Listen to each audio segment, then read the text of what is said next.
मेरी शादी एक बहुत ही अमीर खानदान में हुई थी। मैं इस वजह से बहुत खुश थी कि सारी ज़िंदगी मैंने अपनी ख्वाहिशों को दबाते हुए गुजारी थी। मुझे पैसे की कदर और कीमत का अंदाज़ा था। हमने अपने पापा और मम्मी से हमेशा 2 रुपए के लिए मार खाई थी। जब मेरी शादी अमीर घराने में हुई तो मैंने कुछ नहीं कहा, किसी से कुछ नहीं पूछा कि शादी किससे करवाई जा रही है। मुझे तो इस बात की खुशी थी कि मैं ब्याह कर इस जेल से निकलकर एक बड़े से महल में जाऊंगी, जहां आगे पीछे नौकर मेरी सेवा करेंगे और मैं बस उनको हुक्म दिया करूंगी। बात भी ऐसे ही थी। मेरी बारात मेरे घर के अंदर दाखिल हुई तो मैं सोच नहीं सकती थी कि इतने स्मार्ट और महंगे महंगे कपड़े वाले लोग जो मेरे घर पर आए हैं वह मेरे ससुराल वाले हैं। उन सबके चेहरे पर बहुत ही खूबसूरती और चमक दमक थी। हमारा मोहल्ला तो गरीबों का मोहल्ला था। हमने तो मेकअप भी सस्ता वाला करा रखा था।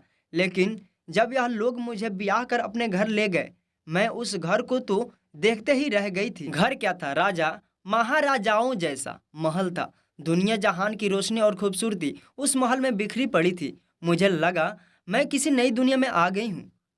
अब घर में आने के बाद मुझे सबसे पहले अपने पति को देखने की जल्दी थी, क्योंकि मेरी माँ और पापा ने मुझे मेरे पति की फोटो भी नहीं दिखाई थी। बस कहा था कि तुम हमारी अच्छी बेटी हो और अच्छी बेटियां अपने पति को देखने की जिद नहीं करती। हालांकि लड़कियों को यह हक है कि वह अपने होने वाले पति को देखे, पर मेरे पापा ने और मेरी माँ ने यह हक मुझसे छीन लिया था। जब मैं अपने ससुराल में दाखिल हुई तो मेरा स्वागत मेरे पति की बजाय मेरी सास ने किया था और मुझे मेरे पति के कमरे में बिठाने की बजाय मेरी सास के कमरे में ही बैठा दिया गया था। मैं समझती थी कि शायद उन लोगों ने कोई रस्म करना होगा। फिर कुछ और लड़कियां उस कमरे में आई, छोटी मोटी रस्में की, पर मेरे पति ने चेहरे से सेहरा नहीं हटाया। मैं तो खुद नजरें झुका कर बैठी थी। मैं अपने पति को उस वक्त नहीं देख सकती थी, पर मैं किस्मत की मारी, मुझे क्या पता था कि अब मेरी मुश्किलों का दौर शुरू हो चुका है। सब लड़कियों के कमरे से जाने के बाद मैं उम्मीद कर रही थी कि मेरी सास मुझे उठाकर मेरे शौहर के कमरे में ले जाएंगी, मगर ऐसा कुछ नहीं हुआ। वह कमरे को बाहर से बंद करके चली गई। मैं पीछे उनका इंतजार करती रह गई। लगभग आधा घंटा गुजर गया, पर जब मेरी सास ना आई तो मुझे फिक्र होने लगी, कहीं मुझे बंद करके तो नहीं चली गई। दिमाग में अजीब अजीब से आ रहे थे। पति से मिलने की भी जल्दी थी, क्योंकि शादी के बाद हर औरत की यह ख्वाहिश होती है कि उसका पति उसे मोहब्बत करे, अपनी मोहब्बत का इजहार करे, उसकी खूबसूरती की तारीफ करे, उसे ढेर सारी प्यार भरी बातें करे। पर यहाँ तो ऐसा कुछ भी नहीं हो रहा था। बैठे बैठे मेरी कमर अकड़ने लगी थी। इससे पहले कि मैं बेड से उठकर दरवाजे तक जाती, कमरे का दरवाजा जोर से खुला और मेरी सास किसी तूफान की तरह कमरे के अंदर दाखिल हुई। लेकिन हैरत उस वक्त हुई जब उन्होंने कमरे को अंदर से कुंडी लगा दी। यह काम तो मेरे पति का था।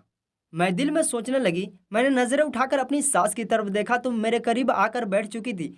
मेरे साथ मुझे बहुत ही गौर से देख रही थी।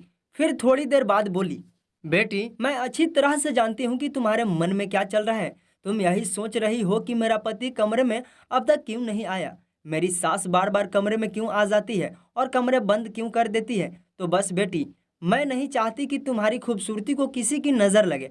मैं तुम्हें तुम्हारी पति के पास भेजूंगी, जरूर भेजूंगी, पर अभी उसका टाइम नहीं आया, तो फिलहाल मेरे कमरे में बैठा रखा है। हाँ, ऐसा करो कि यह कपड़े बदल दो और कोई कंफर्टेबल से कपड़े पहन लो, ताकि तुम्हें सोने में आसानी रहे।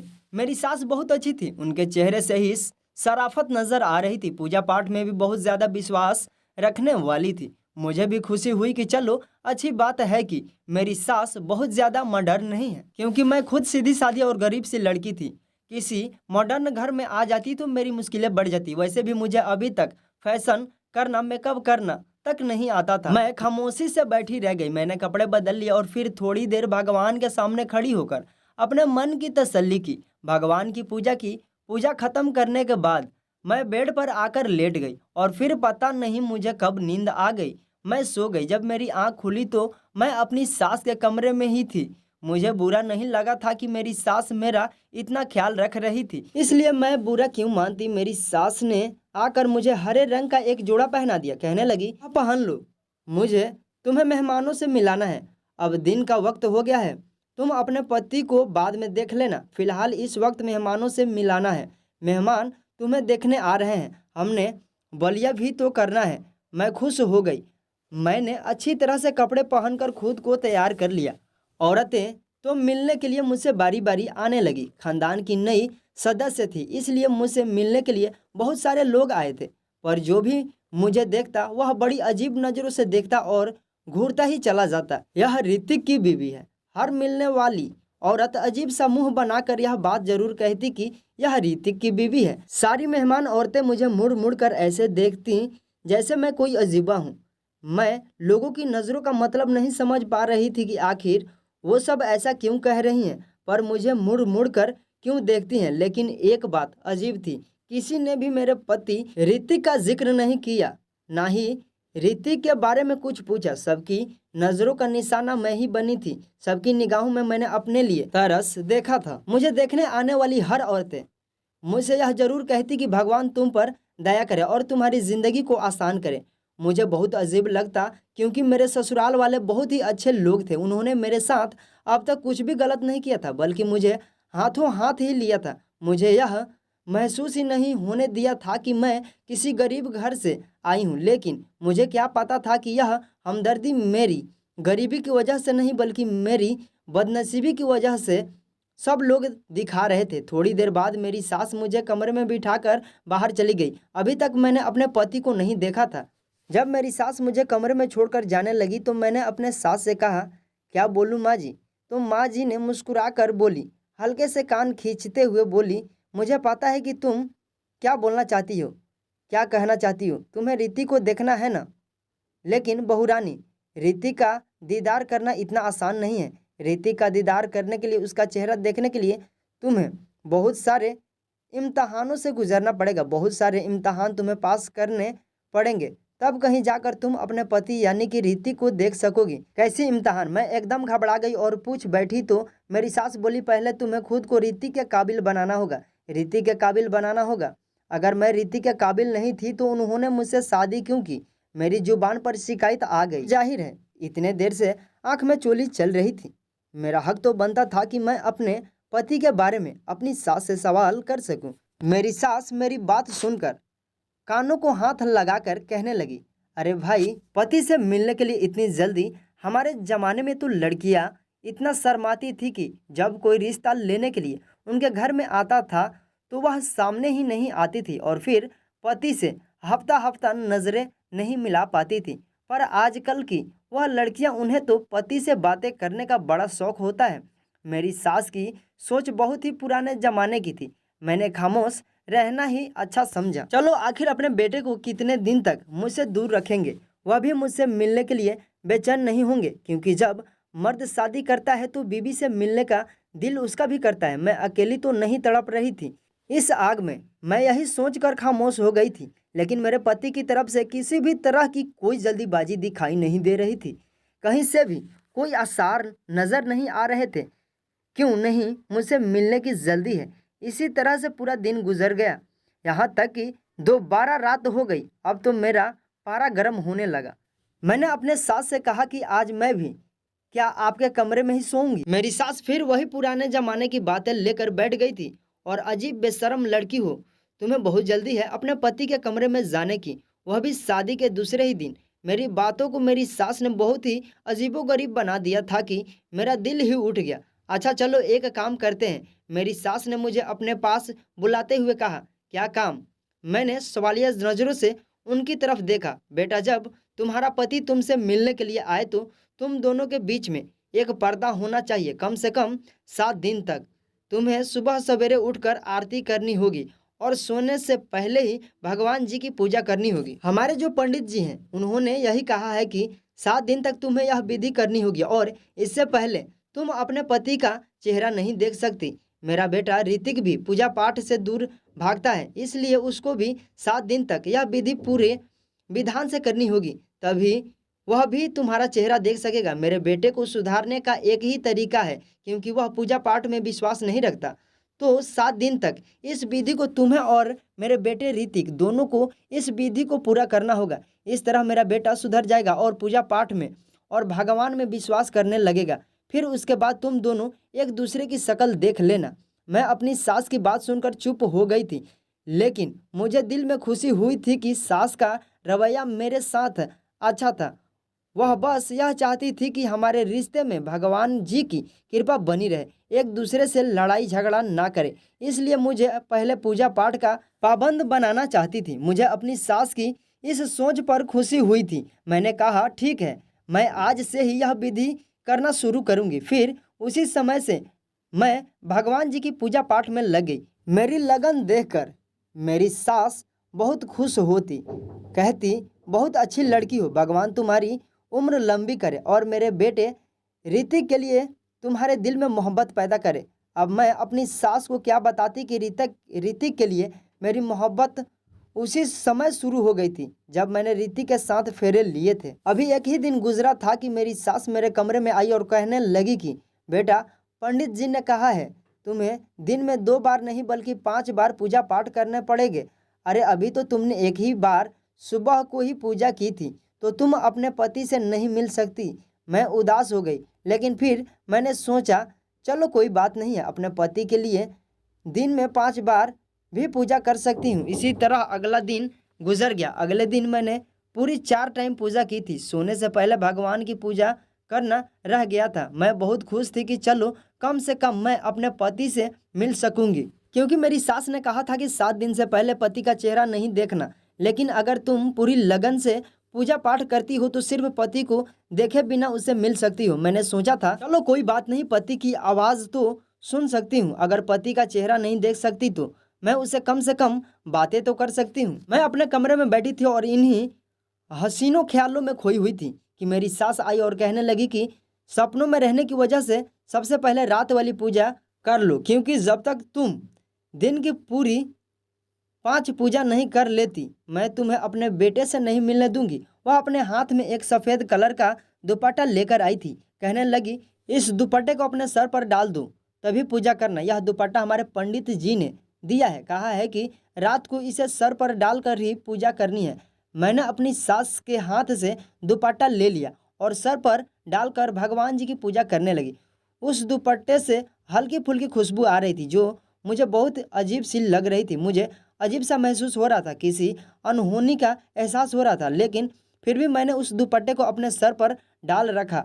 लेकिन धीरे धीरे मेरा सर भारी होने लगा, मेरी सांस, हाथ पैर ढीले पड़ गए और मैं बैठती चली गई। मुझे महसूस हुआ कि जैसे किसी ने मुझे गोद में उठाकर बेड पर लिटा दिया। फिर पूरी रात ऐसे ही निकल गई। समझ ही नहीं आ रहा था कि मैं सोई हूँ या जागी हूँ। यहाँ तक कि जब सुबह मेरी आँख खुली तो मेरे सर में हल्का हल्का दर्द हो रहा था। मेरी नींद पूरी नहीं हुई थी, मुझ में कोई भी ताजगी नहीं थी। अजीब सी थकावट थी जिसने मुझे घेर रखा था। मैं बहुत अजीब सा महसूस कर रही थी। तबीयत भी भारी भारी सी थी, सर में दर्द भी था। मेरी सास उठकर मेरे कमरे में आ गई। यह लो बेटा, दूध पी लो। मेरी सास ने मेरी तरफ दूध का गिलास बढ़ाते हुए कहा, तुम थक गई होगी, सारी रात पूजा पाठ जो की है। सास की बात सुनकर मैं बोली, माँ जी, मैंने कहाँ पूजा पाठ पूरी की थी, मुझे उसी वक्त नींद आ गई। मेरी बात सुनकर मेरी सास बोली, ओहो बेटी, यह क्या कर दिया, अब तो मैं तुझे आज भी ऋतिक से मैं मिलवा नहीं सकती। मेरी सास ने मेरे सर पर बम गिरा दिया तो क्या मैं अपने पति से मिलने के लिए सारी जिंदगी ऐसे ही तरसती रहूंगी। मेरी बात सुनकर मेरे साथ जोर से हंस पड़ी। मेरे सास कहने लगी, मैंने कब कहा कि तुम ऋतिक से नहीं मिल सकती, बस आज की पूजा पाठ पूरे विधि विधान से कर लेना, फिर तुम रात को ऋतिक से मिल सकती हो। मैंने अपनी सास से कहा, ऋतिक का दिल नहीं करता मुझसे मिलने के लिए। तो मेरी सास हंस पड़ी, अरे वह तो दिन रात मेरा दिमाग खाता है कि मुझे निशा से मिलवाओ, लेकिन नहीं बेटी, जब तक तुम दोनों पूरा पूजा पाठ पूरी विधि विधान से नहीं कर लेते मैं तुम्हें एक दूसरे से नहीं मिलवा सकती हूँ। सास की बात सुनकर मैं खामोश हो गई। आज तो मेरा पूजा करने का भी दिल नहीं कर रहा था, क्योंकि 3 दिन हो गए थे और मैंने अपने पति को देखा ही नहीं था। पर फिर एक अजीब सी सिलसिला शुरू हो गया। मैं दिन में 4 बार पूजा करती, लेकिन रात की पूजा के बाद मेरी सास मेरे कमरे में आती और कहती कि बेटा, आज मैं तुम्हारे लिए फला चीज़ खाने को लाई हूँ, यह तुम खा लो। मैं वह चीज़ खा लेती और उसे खाते ही मुझे नींद आ जाती। मेरी सास कभी खजूर लेकर आ जाती, तो कभी दूध की प्याली, तो कभी खीर, तो कभी शरबत। सास की लाई हुई चीज़ों को खाते ही मैं नींद के आगोश में चली जाती, फिर पूरी रात सोई रहती। बस ऐसा लगता है कि मेरे पास कोई है। मैं किसी को अपनी आगोश में महसूस करती थी, लेकिन एक रात मैंने सोच लिया कि मैं सच्चाई जान कर रहूँगी। क्या फिर रात को मेरे पास कौन सोता है और मेरी सास मुझे सुलाने वाली चीज़ें क्यों खिला देती है। रात होते ही जैसे ही मेरी सास मेरे पास आई और कहने लगी, बेटा मैं तुम्हारे लिए यह खजूर लेकर आई हूँ, इसे पी लो, तुम्हें ताकत मिलेगी। देखो दिन पर दिन कैसे कमज़ोर होती जा रही हो। मैंने जो उसकी तरफ देखा भी नहीं और अपनी सास से बोली, नहीं माँ जी, आज जूस पीने का बिल्कुल भी मन नहीं कर रहा है, आप इसे वापस ले जाए। रात वाली पूजा करने जाती हूँ। मैं तब तक लगभग एक हफ्ते से कोशिश कर रही थी कि रात वाली पूजा को पूरा कर लूँ, लेकिन मैं रात वाली पूजा कर ही नहीं पाती थी। इससे पहले ही मुझे नींद आ जाती थी। इसलिए आज मैंने सोच लिया था कि कुछ भी नहीं खाऊंगी पीऊंगी और पूजा पूरी करूंगी। मेरी सास मुझे तुम कहते हुए बोली, कोई बात नहीं, पूजा भी कर लेना, लेकिन पहले यह जूस भी पी लो। लेकिन मैंने अपनी सास को कह दिया कि मुझे जूस नहीं पीना। मेरे तेवर देखकर मेरी सास मुझे छोड़कर चली गई। वह समझ गई थी कि अब मैं उनके और बहकावे में नहीं आने वाली थी। थोड़ी देर के बाद मेरी सास कमरे में दाखिल हुई। बहुत ही तेज परफ्यूम लगा रखा था। खुशबू मुझे कुछ जानी पहचानी सी लगी, लेकिन मैं अपनी नाक को बंद किए बैठी रही। थोड़ी देर बाद मेरी सास फिर कमरे में आई। मैं पूजा करने की तैयारी कर रही थी। मेरी सास के चेहरे से साफ लग रहा था कि मुझे जगता हुआ देखकर वह परेशान है। तीसरी बार मेरी सास मेरे कमरे में फिर आई। मुझे बहुत अजीब लग रहा था कि मेरी सास मेरे कमरे में बार बार क्यों आ रही है। इस बार उनके हाथ में एक सफ़ेद रंग की चादर थी। कहने लगी, बहू मैंने तुमसे कितनी बार कहा है कि पूजा करने से पहले यह सफ़ेद चादर ओढ़ लिया करो। या लो, मैं तुम्हारे लिए नई चादर लेकर आई हूँ, इसे ओढ़ लो। मैंने सोचा आखिर चादर ओढ़ने में क्या हर्ज है। मैंने अपनी सास के हाथ से वह चादर लेकर अपने सर पर डाल ली और फिर मेरे साथ वही हुआ जो मैं बिल्कुल नहीं चाहती थी। चादर ओढ़ते ही मेरे ऊपर बेहोशी सवार होने लगी, नींद आने लगी और फिर मैं सो गई। इस कदर गहरी नींद आई कि जब मेरी आंख खुली तो सुबह के लगभग 8 बज चुके थे। मुझे लेट उठना बिल्कुल भी पसंद नहीं था, लेकिन फिर भी आज मैं लेट उठी थी। लेकिन इतना लेट उठने के बावजूद भी मेरा मूड बिल्कुल भी खराब नहीं था, बल्कि बहुत अच्छा था, क्योंकि मुझे पता था कि अब आगे मुझे क्या करना है, मेरा अगला कदम क्या होगा, अपनी सास की चालाकी से मुझे कैसे बचकर निकलना है। मैंने सोच लिया था कि मैं अब वह पर्दाफाश करके ही रहूंगी, तो मैंने ऐसा ही किया। रात का वक्त हो गया। रात होते ही मेरी सास की आवाजाही मेरे कमरे में बढ़ने लगी। मैंने बिस्तर पर तकिया रखा और वहीं लेट गई। मैंने सोने का नाटक करना था। मेरी सास मुझे रोज किसी न किसी बहाने सुला देती थी। आज मैं खुद ही सो गई अपनी सास को दिखावा में कि मैं सो चुकी हूँ, ताकि वह मुझे सुलाने के लिए मेरे कमरे में ना आए। अभी लगभग 10 मिनट गुजरी मुझे सोने का नाटक करते हुए कि कमरे के अंदर हलचल महसूस हुई। मेरे कमरे का दरवाज़ा खुला, फिर कुंडी लगाने की आवाज़ आई। किसी की भारी कदमों की आवाज़ मेरे कानों में पड़ रही थी, पर मैं आंखें खोलकर देख नहीं सकती थी। फिर मैंने देखा कोई धीरे धीरे चलते हुए मेरे करीब आया है। यह कोई मर्दाना कदम थे जो मुझे महसूस हो रहे थे। तभी मेरे कान एकदम से खड़े हो गए थे, क्योंकि किसी ने मुझे छुआ था। मुझसे बर्दाश्त नहीं हुआ। मैंने अपनी आंखें खोलकर सामने देखा, जो कि ना काबिले बर्दाश्त था। सामने खड़े इंसान को देखकर मेरे सर पर आसमान गिर पड़ा। मैं सोच भी नहीं सकती थी कि तुम मेरी सास इतना बड़ा धोखा कर सकती है। मेरी आंखों से टप टप आंसू बहने लगे। मैंने शादी के बारे में क्या क्या सोचा था और मेरे साथ क्या हो गया। भगवान, मैं कहाँ फंस गई हूँ। मैंने दिल ही दिल में सोचा। मेरे दिल की धड़कन तेज हो चुकी थी। मैं बेड से उतरकर किसी बात की परवाह न करते हुए कमरे से भागी और भागती हुई बाहर आ गई। मेरी सास ने मुझे देखा तो वह हक्का बक्का रह गई। उनके चेहरे का रंग पीला पड़ गया। मचलती हुई अपनी सास से बोली, आपने मेरे साथ इतना बड़ा धोखा किया, आपको शर्म नहीं आई? अगर मेरी जगह आपकी बेटी होती तब आप क्या यही करती? मेरी आंखों से लगातार आंसू बह जा रहे थे। आपने औलाद पैदा करने के लिए यह सब कुछ किया। मैं सोच भी नहीं सकती थी कि आप लोग इतना नीचे गिर जाएंगे, इतने घटिया निकलेंगे। मेरी बात सुनकर मेरी सास मेरे पास आई और मेरे हाथ को थामते हुए कहने लगी, बेटी, भगवान के लिए ऐसी बातें ना करो। मैंने तुम्हारा चेकअप करवाया है। तुम थकी थकी से रहती थी, तुम्हें चक्कर आते थे, तुम्हें याद है ना? उस दिन हमारे घर एक दाई आई थी, उसी ने तुम्हारा चेकअप किया था। उसने बताया था कि मेरी सास ने मेरे सर पर एक और बम फोड़ दिया, यह कहकर कि तुम पेट से हो। यह क्या कह रही हैं आप? कहा था कि मेरे बेटे से मिलने के लिए तुम्हें जाने क्या क्या इम्तिहान पास करने पड़ेंगे, फिर मैं पेट से कैसे हो गई? आप यह कैसे कह सकती हैं कि मैं आपके बेटे के बच्चे की माँ बनने वाली हूँ? आपको एहसास भी है आप क्या कह रही हैं? मेरी सास मेरी बात सुनकर सर झुकाकर बोली, बेटी मैं क्या करती, मैं मजबूर थी। औलाद की खुशी किसे नहीं चाहिए होती। अगर मैंने उसके लिए थोड़ी सी हेरा फेरी कर ली तो मुझे माफ़ कर दो, मैं और कुछ नहीं कर सकती थी। एक माँ होने के नाते मुझे अपनी भलाई भी सोचनी थी और अपने बेटे की खुशी भी सोचनी थी। मैंने अपनी सास को कोई बात नहीं सुनी। सास मेरी विनती कर रही थी कि अब तो तुम्हारी कोख में हमारा पोता है, हमारी औलाद है, तो तुम्हें इस तरह घर से नहीं जाना चाहिए। लेकिन मैं अपनी सास की कोई भी बात सुनना नहीं चाहती थी। इतने बड़े धोखे के बाद मैं इस घर में रहती, यह मुझे बिल्कुल भी गवारा नहीं था। मैंने अपने आप को कमरे में बंद कर लिया और अपना सामान पैक करने लगी और फिर सीधा अपने माँ बाप के घर आ गई। माँ बाप को भी मैंने सारी कहानी सुनाई। मेरी माँ मेरी बात सुनकर हक्का बक्का रह गई, बोली कि बेटी हमें माफ़ कर दो, हमें यह सब पता था, लेकिन हमने तुम्हें यह बात जानबूझकर नहीं बताई थी। मैं सोच भी नहीं सकती थी कि मेरी माँ मेरे साथ ऐसा कर सकती है। मैंने कहा आप लोग तो मेरे अपने थे, फिर आप लोगों ने मेरे साथ इतना बड़ा धोखा क्यों किया?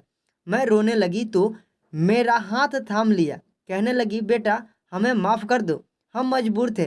तुम्हें तो पता है कि बेटियों के माँ बाप हमेशा कितने मजबूर होते हैं। उसकी माँ ने कहा उससे। अपनी माँ की बात सुनकर तीखी आवाज में बोली, आप मजबूर नहीं थे, आप लालची थे। मेरी बात सुनकर मेरी माँ रोने लगी। अब मुझे उनको भी इस तरह से कहना अच्छा नहीं लग रहा था, लेकिन मैं क्या करती, क्योंकि उन्होंने मेरे साथ बहुत बड़ा धोखा किया था और हो गया।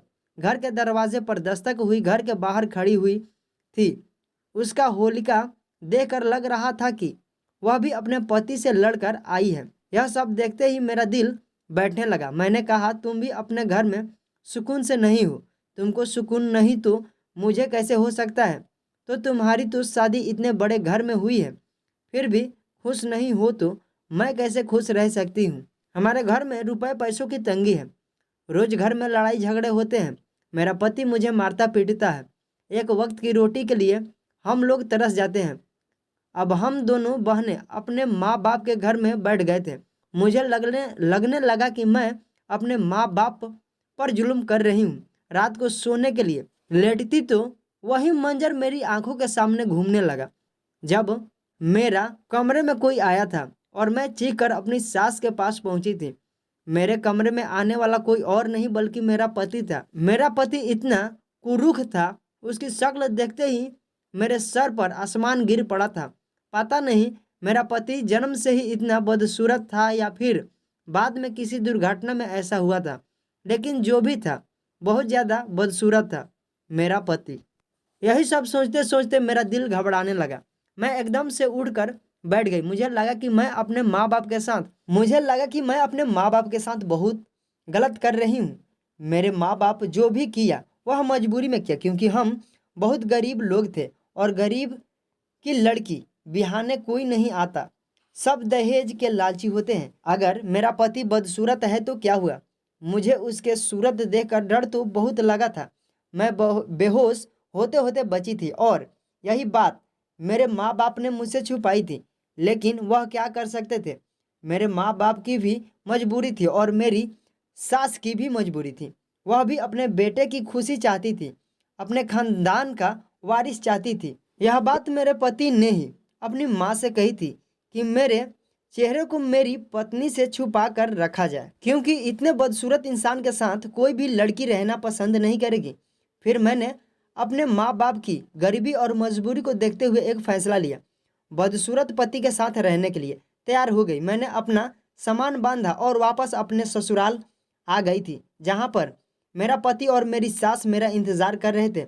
मेरे पति का सर मेरे सामने झुका हुआ था और वह मुझसे माफ़ी मांग रहे थे। मुझे माफ़ कर दो, मैंने तुम्हारे साथ बहुत बुरा किया है, तुम्हें धोखा दिया है, तुम्हारी उम्मीदों और ख्वाबों को तोड़ा है, लेकिन यकीन करो मैं दिल का बहुत अच्छा हूँ। तुम जैसा कहोगी मैं वैसा ही करूँगा। मेरी सास भी मुझसे माफ़ी मांग रही थी, कहने लगी बेटा हमें माफ़ कर दो, हमारी मजबूरी थी। कौन माँ ऐसी होगी, क्यों नहीं चाहेगी कि उसके बेटे का घर बस जाए और उसके खानदान को वारिस मिले। मैंने अपनी सास और अपने पति को माफ़ कर दिया। यह तो मुझे पता था कि डी टेक एक बहुत अच्छे पति साबित होंगे और मेरा बहुत ज़्यादा ख्याल रखेंगे। अब जो भी था जैसा भी था, ऋतिक ही मेरे पति थे, इसलिए मैंने अपने पति को माफ़ कर दिया और अपने पति के घर पर ही रहने का फैसला कर लिया। दोस्तों, आपको हमारी यह कहानी कैसी लगी? क्या निशा ने फैसला सही लिया था या गलत? अपनी राय कमेंट बॉक्स में ज़रूर बताना। कहानी पसंद आई हो तो प्लीज़ लाइक करें और हमारे चैनल को सब्सक्राइब करना ना भूलें। धन्यवाद।